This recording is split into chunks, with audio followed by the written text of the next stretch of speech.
반갑습니다. 안녕하세요.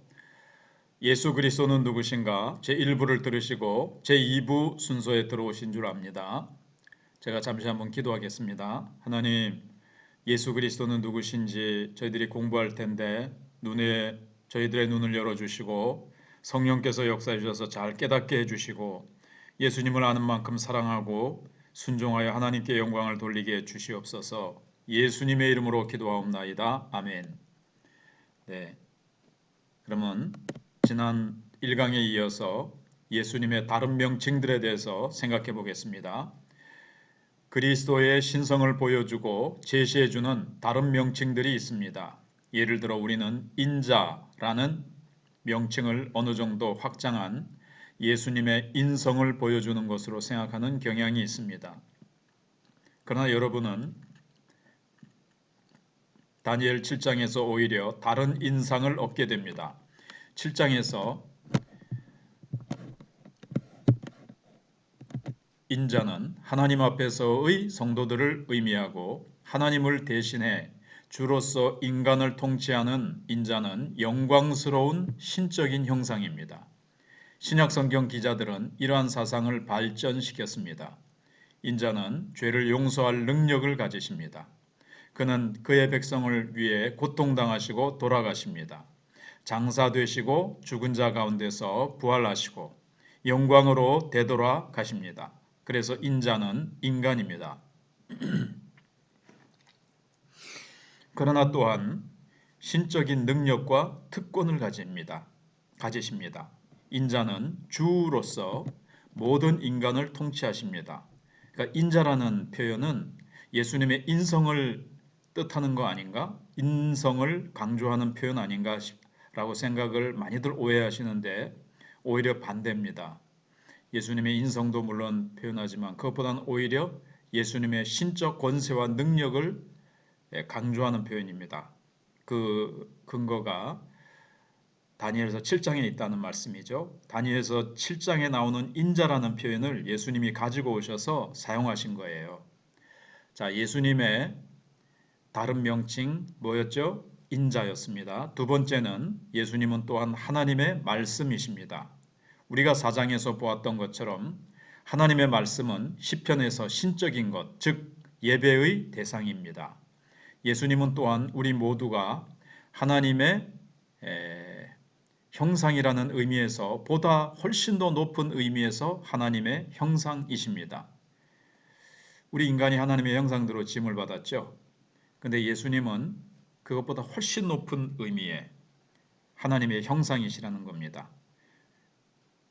예수님의 다른 명칭 하나님의 형상, 또 그는 구원주이십니다. 그리고 하나님만이 구주시라는 것을 이사야로부터 상기시키십니다. 그래서 구원주는 신적인 명칭입니다. 그는 또한 거룩한 분이십니다. 그는 알파와 오메가이십니다. 그는 성경에서 하나님과 연관된 동일한 은유, 즉 목자, 반석, 왕, 심판자, 신랑, 사자, 빛 등의 표현을 가지십니다. 예수님의 명칭이 많지요. 여덟 번째, 신적 속성입니다.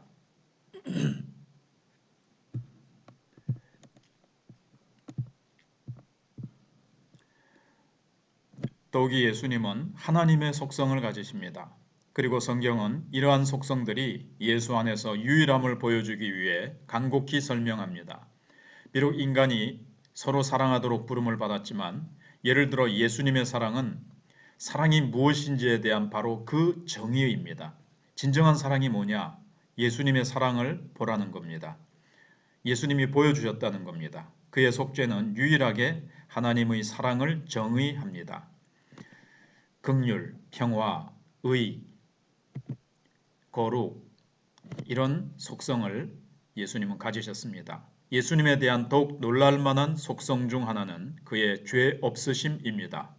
어떤 사람과 3년 동안 친밀하게 지냈는데 그에게서 어떤 잘못을 행하는 것도 보지 못했다고 상상해 보십시오. 예수님의 제자들은 예수님이 절대적으로 죄가 없으시다고 말합니다. 그의 적들도 그들의 말을 반대하지 못했습니다. 또한 예수님은 전지하십니다. 그는 사람들의 마음을 아십니다. 그는 미래를 아십니다. 그는 아버지가 그를 아시는 것처럼 아버지를 아십니다. 그래서 그는 실제로 진리의 참된 정의로서 진리이십니다. 또한 예수님은 지혜이십니다. 바울은 예수께서 우리에게 지혜가 되셨다고 말합니다. 특별히 고린도전서 1장 24절 30절, 골로새서 2장 3절을 보시면 잘 나타나 있습니다. 그는 영원하십니다. 그리고 불변하십니다. 예수님은 또한 영광스러우십니다. 그리고 바로 그 영광의 주이십니다.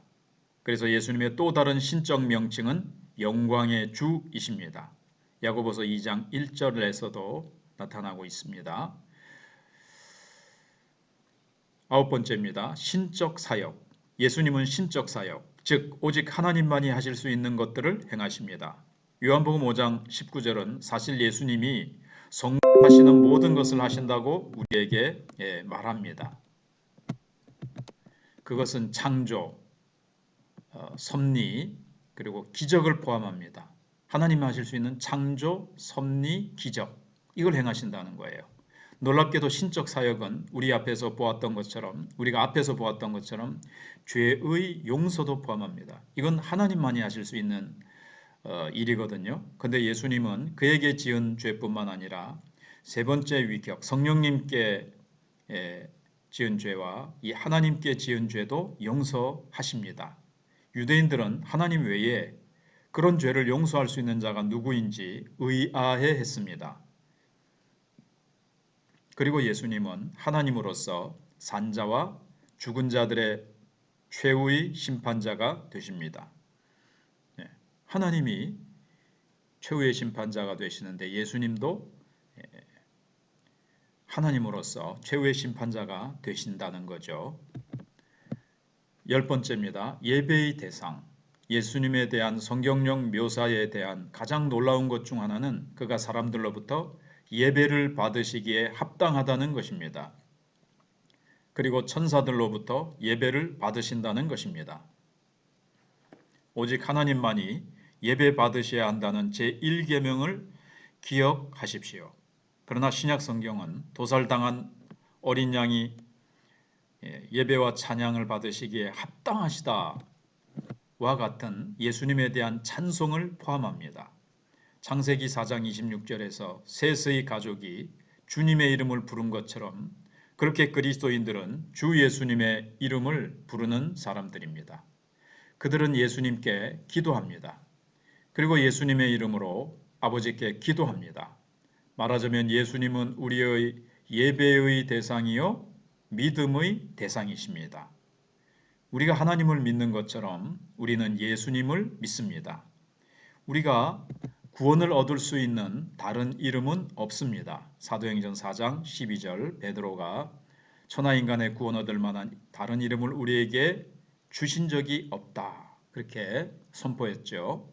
예배의 더 넓은 의미에서 로마서 12장 1절에 나옵니다. 예수님은 그를 따르는 자들로부터 완전한 헌신을 요구하십니다. 하나님만이 인간들에게 100% 헌신을 요구하실 수 있습니다. 우리는 계속해서 예수님의 신성에 대한 성경적 증거를 가지고 말할 수 있습니다. 여기서는 단지 이 주제의 외관만 그리기 시작했을 뿐입니다. 어마어마한 게 많은데 그냥 외관만 그리기 시작했다는 겁니다. 11번째 문제 본문들이 있습니다. 이런 본문들을 볼 때 예수님은 하나님이라고 하기 어렵지 않느냐라고 문제를 제기하는 본문들이 있다는 거죠. 그럼에도 불구하고 그리스도의 신성은 여러분이 과거 신약 시대를 볼 때 논쟁적인 교리였습니다. 우리가 언급했던 것처럼 아리우스파 사람들, 여호와의 증인들, 그리고 다른 사람들은 그리스도의 신성에 대해 증거하는 요한복음 1장 1절과 같은 본문들의 의미를 왜곡하려고 합니다. 그들은 몇몇의 본문을 인용합니다. 설령 우리가 이러한 본문들을 설명할 수 없을지라도 엄청난 양의 다른 본문들을 생각하지 않고 요 몇 개 되지 않는 본문들에 많은 무게를 둔다는 것은 어리석은 것입니다. 예수님이 하나님이심을 증명하는 성경 구절이 예를 들어서 수백 수천 개가 되는데 한 서너 개 약간 확실치 않은 것 같다고 생각되는 그걸 가지고 붙들고 봐라 예수님이 하나님이라고 할 수 있느냐라고 우기는 것은 이단들의 어리석음이라는 겁니다. 그러나 최소한 우리는 그런 것들을 무시할 수도 있지만 이런 이단들의 공격에 대처하기 위해서 이런 성경 본문들의 논쟁에 대해 준비해야 합니다. 하나는 잠언 8장 22절입니다. 이 본문에서 예수님의 지혜는 여호와께서 그 조화의 시작 곧 태초에 일하시기 전에 나를 가지셨으며 라고 선언합니다. 그리스도의 신성을 의심하는 사람들은 지혜는 그리스도의 칭호요 그리고 예수 그리스도를 창조된 존재로 만들 수 있는 히브리어 단어 화나는 만들어진 또는 창조된 이라는 의미를 가질 수 있다고 말합니다. 하지만 이는 과장된 주장이라는 것을 여러분은 알 수 있습니다. 잠언 8장은 시적인 진술이지 신학 논문이 아닙니다. 그러한 본문에서 그리스도와 지혜의 관계는 상세하게 주장되지 않습니다.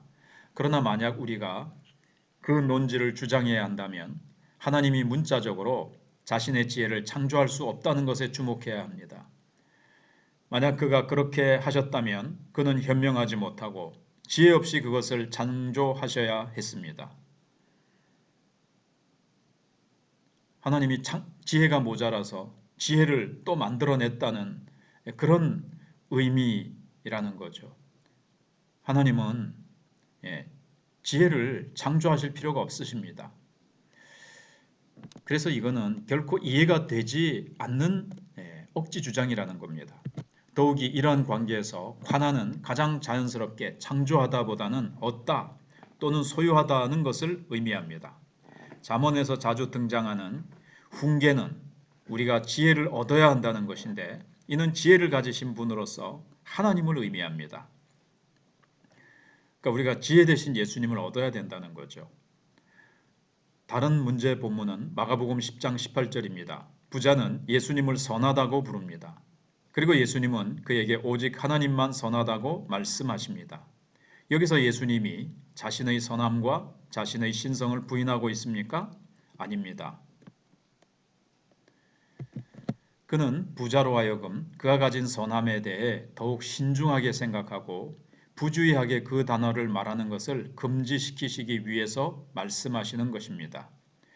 궁극적으로 예수님은 부자인 그가 죄인이고 예수님의 선하심은 단순한 인간 이상의 것이라는 것을 그에게 보여주시는 것입니다. 이 본문을 잘 모르시는 분이 계실 수 있는데요. 마가복음 10장 13절, 18절에서 한 부자 청년이 예수님을 향해서 선한 선생님이여 이렇게 불렀습니다. 그러니까 예수님이 어찌하여 나를 선하다고 부르느냐? 오직 하나님 한 분만 선하다. 이렇게 대답을 하셨거든요. 그러니까 여기 봐라. 어찌하여 나를 선하다고 부르느냐? 하나님만 선하신데 네가 왜 나를 선하다고 부르느냐?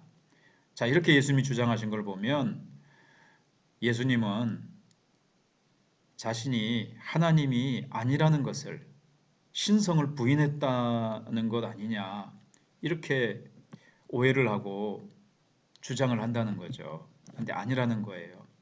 그 예수님이 하신 깊은 뜻을 생각해야 됩니다. 다시 말씀드리지만 그 예수님께서는 부자로 하여금 그가 가진 선함에 대해서 더욱 신중하게 생각하고 자기는 선하고 착하게 살아왔다는 거죠. 그런 자만심이 있어요. 하나님 한 분만이 선하시지 네가 뭘 선해? 너 죄인이야. 이렇게 이제 말씀하시는 거예요. 부주의하게 선하다는 단어를 함부로 사용하지 말라는 겁니다. 궁극적으로 예수님은 부자인 그가 죄인이고 예수님의 선하심은 단순한 인간 이상의 것이라는 것을 그에게 보여주시는 겁니다. 네가 나를 선하다고? 네가 말하는 그 선한 정도를 네가 생각하는 그 선함으로 나에게 선하다고 그렇게 불렀는데 나는 네가 생각하는 그 선함 정도가 아니야. 나는 완벽한 하나님으로서의 선함을 가지고 있어. 그런 의미라는 거예요.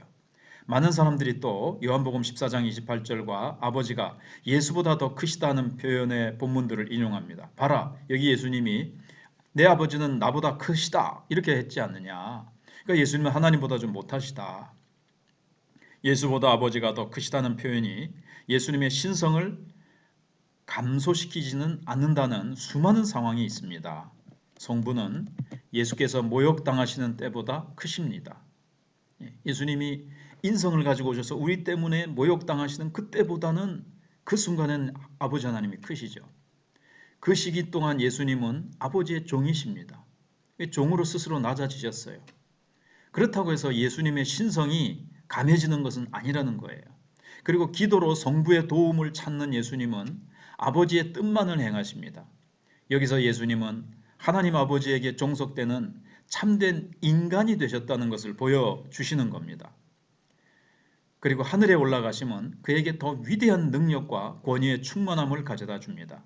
더욱이 삼위일체의 세 위격은 동일하게 하나님이시고 동일한 능력과 영광이시지만 성부는 세상에서 직무를 수행하도록 성자와 성령을 보내시는 분이라는 의미에서 첫 번째 위격이시라는 신비로운 의미가 있습니다. 그러니까는 첫 번째니까 제일 높으시고 예수님과 성령님은 보냄을 받으셨으니까 좀 그보다 못하다는 생각은 잘못되고 어리석은 생각입니다. 요한복음 17장 3절에서 예수님은 아버지를 유일하신 참 하나님으로서 밝히십니다. 이에 대해 어떤 사람들이 말했던 것처럼 봐라, 아버지 하나님만 유일하신 참 하나님이시더라고 하셨지 않느냐. 그럼 예수께서 또 참 하나님이심을 부인하고 계시는 겁니까? 결코 아닙니다. 성경에서 이러한 표현은 자주 여호와를 세상의 거짓 신들과 대조시키는 것이지 독생자와 대조시키는 것이 아닙니다. 다른 인간이 만든 거짓 신과 비교할 때 하나님만이 성부 하나님만이 유일하신 참 하나님이시라는 것을 예수님이 강조하시는 겁니다. 그래서 바울은 고린도전서 8장 6절에서 예수님을 바울은 아버지이신 한 분 하나님으로부터 주로서 구분합니다. 여기서도 바울이 예수님이 하나님이심을 부정하고 있습니까? 결코 아닙니다. 우리가 본 바대로 바울에게서 하나님과 주는 모두 신적 호칭입니다. 바울은 일반적으로 이러한 단어를 삼위일체의 첫 번째, 두 번째 위격들을 구분하는 데 사용합니다. 그리고 이 본문에서 하나님과 주 모두 예배의 대상이며 창조의 수행자이며 구원받은 생명의 조물주이십니다. 골로새서 1장 15절과 18절에서 예수님은 모든 만물의 처음 태어난 자 그리고 죽은 자들 중 처음 태어난 자라는 표현이 있습니다. 모든 만물 중에서 처음 태어난 자라고 하니까 예수님은 그러면 피조된 존재라는 것을 의미하는 거 아닙니까? 그렇게 의문을 제시하거든요. 아닙니다. 이렇게 표현된 여러 이유가 있습니다. 첫째, 이 본문에서 예수님은 창조주이시지 피조물 중 하나가 아니십니다. 이제 원어라든가 본문을 깊이 보면 피조물을 표현하는 게 아니라 창조주시라는 표현이에요. 그러니까 겉에 슬쩍 보기에 그렇게 보이니까 깊이 생각해 보지도 않고 깊이 연구해 보지도 않고 그렇게 주장하는 거죠. 두 번째는 성경에서 처음 태어난 자는 자주 출생의 시기보다는 상태와 권위를 지시합니다. 처음 태어났다. 이거는 출생의 시기를 의미하는 것이 아니라 상태와 권위, 최고의 권위를 가지신 자를 표현하는 거라는 거죠. 비록 그의 가족 중에서 어린 사람 중 하나였지만 다윗은 처음 태어난 자라는 표현을 가지는데 그럼 형들이 사실은 먼저 태어났잖아요. 그러니까 이 처음 태어난 자라는 표현은 출생의 시기를 표현하는 것이 아니라는 거예요. 그 상태와 권위를 얘기한다는 거죠. 셋째, 처음 태어난 자는 부활에 기초한 초기 그리스도인들 사이에서 그리스도의 통상적인 명칭으로 나타납니다. 부활의 첫 열매가 되시죠, 예수님은. 그런 의미에서 예수님에 대한 신앙 고백이 이렇게 처음 태어난 자, 죽은 자 가운데서 처음 부활한 자, 부활하신 분, 그 표현을 초대교회 성도들이 그 신앙 고백문에 보면 이런 고백을 한 거예요. 그걸 바울이 인용한 겁니다. 두 번째 이유에서처럼 이 명칭은 어떤 종속성보다 우선성과 권위를 제한합니다. 예수님의 피조성, 하나님께 속한 자, 종속된 자라는 표현이 아니라 예수님의 오히려 신성, 모든 만물 위에 뛰어나신 분, 만물을 통치하시고 만물을 다스리시는 주제자, 이걸 제안하는 겁니다. 자, 그 다음에 이제 12번째를 보겠습니다. 그리스도의 신성이 왜 중요한가? 우리 구원의 중보자가 하나님이시라는 것은 중요합니다.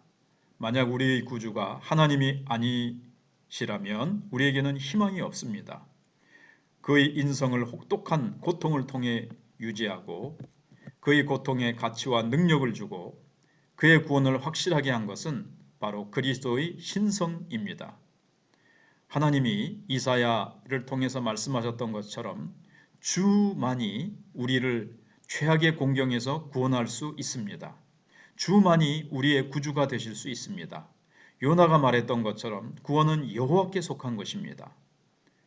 13번째, 그리스도의 인성. 구원자가 사람이라는 것 또한 동일하게 중요합니다. 히브리서 2장은 이 사실을 강조합니다. 예수님은 시편 8편에서 인간의 영광을 성취하십니다. 예수님은 우리를 형제들과 자녀들이라 부르시는 것을 부끄러워하지 않으십니다. 우리들과 같이 되셔서 우리를 향해서 형제들, 자녀들이라고 부르시는 것을 부끄러워하지 않으셨다는 거예요. 그가 우리의 육체와 피를 공유하셨기 때문에 우리가 죽음을 이길 수 있습니다. 히브리서 기자는 그러므로 그가 범사의 형제들과 같이 되심이 마땅하도다. 우리와 같이 되심을 마땅하도다. 이는 하나님의 일에 자비하고 신실한 대제사장이 되어 백성의 죄를 속량하려 하심이라. 그가 시험을 받아 고난을 당하셨은즉 시험 받는 자들을 능히 도우실 수 있느니라고 말합니다. 후에 그는 말하기를 그리스도는 사람이시기 때문에 그는 우리의 약함에 동정할 수 있다고 합니다. 그는 모든 일에 우리와 똑같이 시험을 받으시니로되 죄는 없으신 분이시기 때문입니다. 초대교회에서 예수님의 인성은 실제로 그의 신성보다 더욱 논쟁적이었습니다. 영지주의에 의해 영향을 받은 이 가현설자들이 있습니다. 그들은 이단인데 예수께서 단지 육체를 입은 것처럼 보였다. 실제로 육신을 입고 오신 것은 아니고 그렇게 보였다는 거예요. 영화의 스크린에 비치는 것처럼 그렇게 보였을 뿐이라는 거예요. 이걸 가현설이라고 하는데 가현설이라는 말은 헬라어의 뭐뭐처럼 보이다로부터 온 것입니다. 그들은 물질은 악한 것으로 그들은 생각을 했습니다. 그래서 만약 하나님이 몸을 취하셨다면 몸은 물질로 만들어져 있으니까 물질적인 것이니까요. 하나님 스스로 더럽히게 되는 겁니다.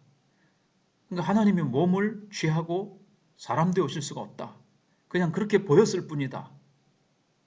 그렇게 주장하는 거죠. 그러나 성경은 비록 인간의 타락이 세상에 저주를 가져왔지만 하나님은 물질 세계를 만드셨고 그 물질 안에 있는 모든 것은 선하다고 가르치고 있습니다. 실제로 인간의 몸은 선합니다. 인간의 몸은 하나님의 형상을 가집니다. 그래서 예수님은 참된 인간의 몸을 취하였을 뿐만 아니라 그의 부활은 물리적인 부활이었고 몸의 부활이었습니다. 몸이 악한 것이라면 예수님의 부활도 악한 것이 되죠. 그러니까 영주주의자들의 말은 성경을 이해하지 못하고 악하게 해석을 하는 겁니다. 예수님의 재림 또한 물리적인 것이 될 것입니다. 모든 눈이 그를 볼 것이라고 성경은 말씀하고 있습니다. 그리고 그분은 우리의 몸을 무덤으로부터 일으키실 것입니다. 즉 우리의 궁극적인 소망은 죽음 이후에 몸 밖에서 사는 것이 아닙니다. 이 몸을 가지고 영원히 천국에서 살게 될 것입니다. 우리의 궁극적인 소망은 새하늘과 새 땅에서 우리의 몸과 다시 연합하는 것입니다. 그래서 사도 요한은 강하게 영지주의를 저주합니다. 이로써 너희가 하나님의 영을 알지니 곧 예수 그리스도께서 육체로 오신 것을 시인하는 영마다 하나님께 속한 것이요 예수님을 시인하지 않은 영마다 하나님께 속한 것이 아니니 이것이 곧 적그리스도의 영이니라. 오리라 한 말을 너희가 들었거니와 지금 벌써 세상에 있느니라. 요한일서 4장 2절로 3절 말씀입니다. 예수님이 육체로 오신 것을 부인하는 자들은 적그리스도라는 겁니다. 예수님은 동정녀 마리아의 몸에서 성령으로 잉태되시면서 참된 인간이 되셨습니다. 9달 후에 그는 육체적인 탄생을 경험하셨습니다. 한 인간으로서 그는 배고프셨고 갈증을 느끼셨고 지치셨으며 고난당하고 죽으셨습니다. 그는 또한 전적으로 인간의 지성을 가지고 계셨습니다. 그는 지혜 안에서 자라나셨으며 심지어 그의 재림의 때도 모르셨습니다. 예수님의 인성적인 면에서요. 감정적으로 그는 근심하셨고 슬퍼하셨으며 때로 놀라기도 하셨습니다. 비록 하나님 자신이 시험받으실 수는 없지만 그는 실제로 시험받으셨습니다. 이러한 진술들은 우리에게 큰 문제를 제기합니다. 어떻게 신인이 모르는 것이 있을 수 있는가 하고 우리는 묻습니다. 또는 어떻게 하나님으로서 이미 완벽한 지혜이시면서 지혜 안에서 잘할 수 있는가? 이미 완벽한 지혜이신데 지혜이신 분이 왜 또 지혜 안에서 잘한다는 게 있을 수 있는가? 그러나 이는 두 본성 사이의 역설입니다. 모든 점에서 그는 인간이시며 하나님이십니다. 둘 다이십니다. 그는 완전한 하나님이시며 완전한 인간이십니다. 인간으로서 그는 지혜 안에서 자라나십니다. 동시에 하나님으로서 그는 모든 지혜를 가지고 계십니다. 참 이것은 이해하기 어려운 것입니다. 이해하기 어려운 것이지 이게 잘못됐다라고 있을 수 없다라고 부인해버리면 그는 자기가 이해할 능력이 부족해서 이해를 못하는 건데 그걸 부인하고 기독교의 이 진리를 성경의 진리를 부인하면 그는 구원받을 수가 없습니다. 계속 보시겠습니다. 그러나 인간으로서 그가 능력 안에서 자라난다는 사실보다 더 어렵지는 않습니다. 그러나 하나님으로 그는 모든 능력을 가지고 계십니다. 그는 배고프셨고 목마르셨으며 고통당하셨지만 그가 원하시는 것을 하기 위해 하나님의 천사들에게 명령할 능력을 가지고 계셨습니다. 이해하기 어렵습니다. 우리가 신성과 인성 모두를 가지고 있다는 것을 이해하는 것은 정신적으로 불가능하기 때문입니다. 우리의 이 좁은 머리, 우리가 경험한 이 세계 속에서는 이해하기 불가능하다는 거예요. 계속 보겠습니다. 예수님이 참으로 시험 받으셨습니까? 하나님으로서가 아닙니다. 왜냐하면 하나님은 시험 받으실 수 없기 때문입니다. 그러나 인간으로서 그는 죄의 유혹을 아셨고 자신의 인간 육체의 연약함을 경험하셨습니다. 아담이 원래 죄가 없었으나 죄 지을 수 있는 것처럼 예수님의 인성도 그러했습니다. 하와가 금지된 열매를 보았고 그것이 먹음스러웠던 것을 알았던 것처럼 예수님도 죄의 유혹을 알고 계셨습니다. 그는 싸우셨습니다. 그러나 굴복하지 않으셨습니다. 어떤 사람들은 만약 아주 가끔 유혹에 굴복하지 않는다면 시험에 빠지지 않는다고 생각합니다. 그러나 유혹을 거부하기 전에는 그 유혹의 강한 힘을 실제로 느낄 수 없다고 지혜롭게 지적합니다. 무슨 뜻인지 아시겠어요? 다시 이 부분을 몇 번 읽어보고 곰곰이 생각하시면 이해가 되실 겁니다. 어떤 사람들은 유혹에 쉽게 굴복합니다. 어떤 사람들은 유혹에 더 길게 저항합니다. 그러나 예수님은 사탄이 주려고 했던 모든 것을 거절하십니다. 예수님은 모든 사람과 똑같이 유혹을 느끼셨습니다. 아마도 더 느끼셨을 수도 있어요. 그러나 그분은 결코 죄 없이 느끼셨습니다. 유혹을 느끼긴 하셨지만 죄는 없이 느끼신 거예요. 14번째, 인격적 연합입니다. 한 인격 안에서 예수님의 신성과 인성의 연합은 인격적인 연합이라고 불립니다. 인격적이라는 말은 헬라어에서 위격으로 자주 번역되는 단어에서 온 것입니다. 그래서 인격적인 연합은 예수님의 두 본성의 인격적인 연합입니다. 앞에서 배운 내용이죠. 예수님은 한 인격 안에 신성과 인성이라는 두 본성을 가지고 계시다. 근데 섞이지도 않고 분리되지 않고 이런 걸 배웠죠. 계속 보겠습니다. 우리가 앞에서 본 바와 같이 갈케돈 신조는 예수께서 한 인격 안에 두 개의 완전한 본성을 가지고 계신다고 말합니다. 이 선언문은 없이라고 번역된 네 개의 부사를 사용합니다. 즉 혼합 없이, 변화 없이, 분리 없이, 분열 없이입니다. 어떤 이단은 예수님이 단지 한 본성만을 가지고 계신다고 가르쳤습니다. 왜냐하면 예수님의 신성과 인성은 함께 섞여 있거나 혼합되었거나 다른 것으로 변화되어 있기 때문이라고 가르쳤습니다. 이들은 어떻게 두 개가 같이 동시에 신성과 인성이 있을 수 있느냐, 이게 이해가 안 되니까 이 인성과 신성이 섞여버렸다, 또는 다른 성질로 두 개가 합해져가지고 제3의 것으로 성격으로 변해버렸다, 이렇게 인간이 이해하기 쉬운 것으로 사교 진리를 왜곡시킨 거예요. 이들은 하나의 본성이라는 의미를 가진 단어의 기원에서 이렇게 단성론자들, 하나의 본성만 가졌다, 이렇게 이제 주장했기 때문에 단성론자라고 불렸습니다. 또 다른 이단들은 예수님이 실제로 하나의 몸 안에서 거하는 두 개의 인격과 같다고 생각했습니다. 아니죠. 하나의 인격 안에 두 본성을 가지는 겁니다. 비록 네스토리우스는 이 이단 사상을 실제로 믿지 않았지만 이들은 네스토리우스주의자들이라고 불렸습니다. 확실하게 그의 신성을 더 반영하는 예수님의 행동과 그의 인성을 더 반영하는 부분들이 존재합니다. 그러나 그의 행동은 본성의 행동이 아니고 한 인격의 행동이라는 것을 기억하셔야 됩니다. 본성은 어떤 것을 행하지 않습니다. 인격이 행동합니다. 그래서 기적을 행하시는 것은 신성이 라는 예수님의 인격이 행하고, 이렇게 두 인격이 행동했다고, 이때는 이렇게 저때는 저렇게 했다고 이제 생각을 하는 거예요. 인격이 행동하는 거지. 신성이 행동하고 인성이라는 본성이 행했다고 그들은 생각하는데, 본성은 행하지 않는다는 겁니다. 인격이 행동하는 거죠. 자, 예수께서 기적을 행하실 때 이는 그의 인격이 기적을 행하신 겁니다. 그가 고통당하실 때 이는 그의 인격이 고통당하시는 겁니다. 그 인격은 인간 본성을 취하신 삼위일체의 두 번째 위격입니다. 다시 한번요.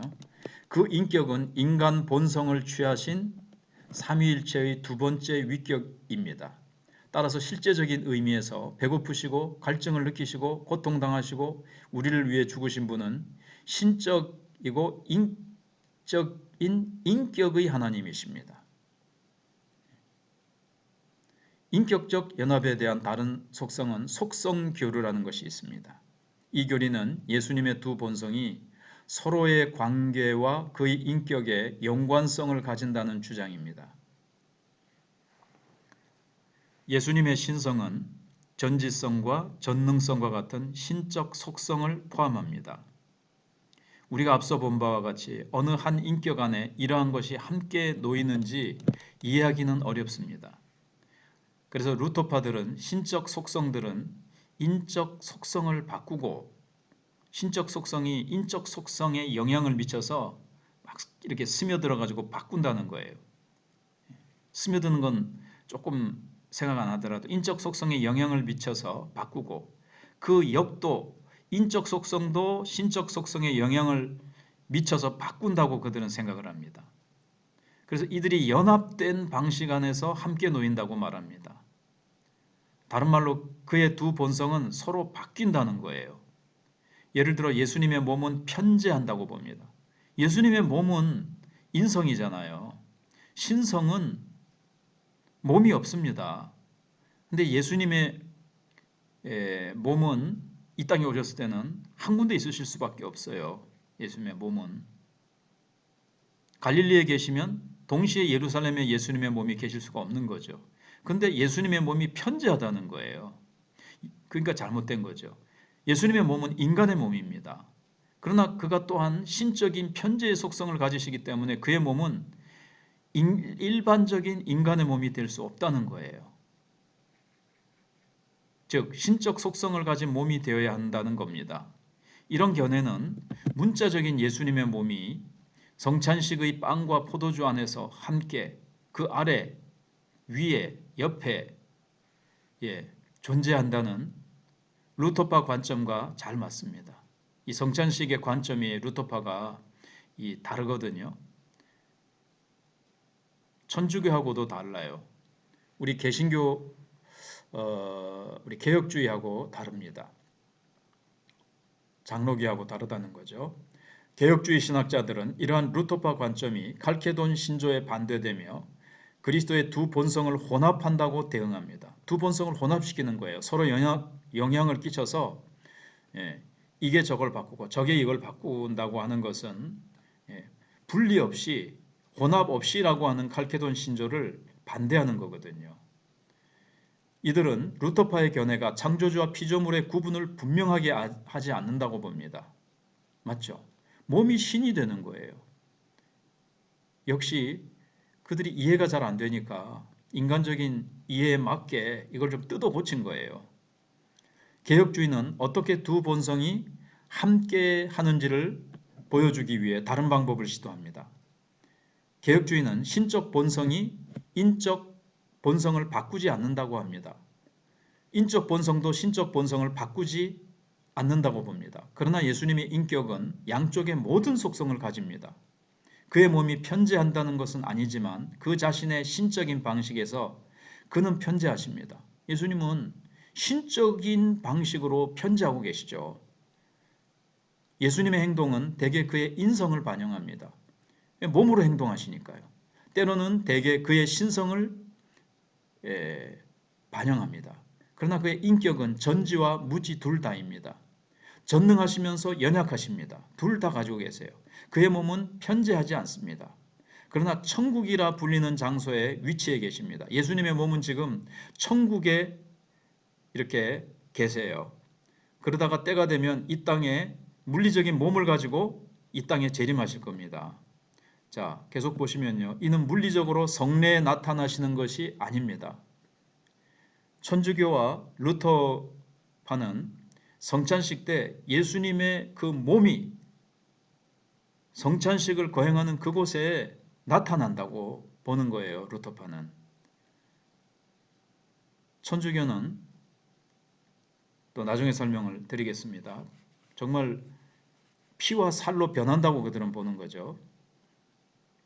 두 가지 다 잘못된 거죠. 루터파들은 이러한 관점이 두 본성을 지나치게 분리시키는 것으로 생각합니다. 몸과 신적인 것과 인간적인 것을 우리가 막 분리시키려고 하느냐 그러지만 성경이 그렇게 말씀하고 있습니다. 아니 몸이 어떻게 편재할 수 있어요? 물질적인 것인데. 그러니까 예수님의 그 인간적인 몸을 인성을 자꾸 신성을 가진 것으로 신적인 것으로 자꾸 바꾸려고 하는 거예요. 그래서 루터파들은 개혁주의를 네스토리우스적이라고 반박합니다.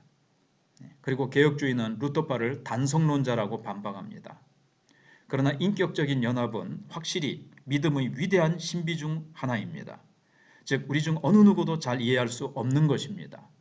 이를 이해하기 위해서는 우리가 예수님이 되어야 합니다. 하지만 우리는 그렇게 될 수 없습니다. 그러나 우리는 성자께서 우리의 죄를 지시기 위해 동이서에서 먼 것만큼 그 죄를 우리들로부터 멀리 두시기 위해 참된 인성을 입으셨다는 것에 감사해야 합니다. 할렐루야. 하나님이신 그분이 우리가 이해 안 되지만 사람이 되셔서 사람이 되셔야만이 우리 죄진 죽으실 수가 있고 피 흘리실 수가 있고 우리의 죄를 씻으시고 해결하실 수 있기 때문에 사람 되어 오셔서 그렇게 보이신 것이 아니라 정말 사람의 몸을 입고 오셔서 찔리시고 아프시고 고통당하시고 죽임당하신 그 예수님의 사랑과 그 희생과 은혜를 우리가 생각하면서 감사해야 할 것입니다. 이것이 인간적인 머리로 하나님이 말씀하신 이 말씀이 이해되지 않는다고 해서 요리 뜯어고치고 저리 뜯어고쳐서 내 인간의 머리에 맞게 뜯어고치려고 하지 말고 이해할 수 없는 나의 좁은 머리 속에서 이해하려고 하지 말고 믿음으로 받아들이시면 됩니다. 이것을 믿음으로 받고 우리가 죄 용서받고 하나님 자녀가 되고 능력 있게 살아가고 그렇게 되면 우리는 하나님께서 천국에서 이해가 되게 해주시든지 아무튼 이 놀라운 은혜 속에서 우리는 감격해서 살아가게 될 것입니다. 할렐루야. 지금까지 들으신다고 수고하셨습니다. 이해력이 부족하고 표현력이 부족한 졸강을 들으신다고 많이 수고하셨습니다. 감사합니다.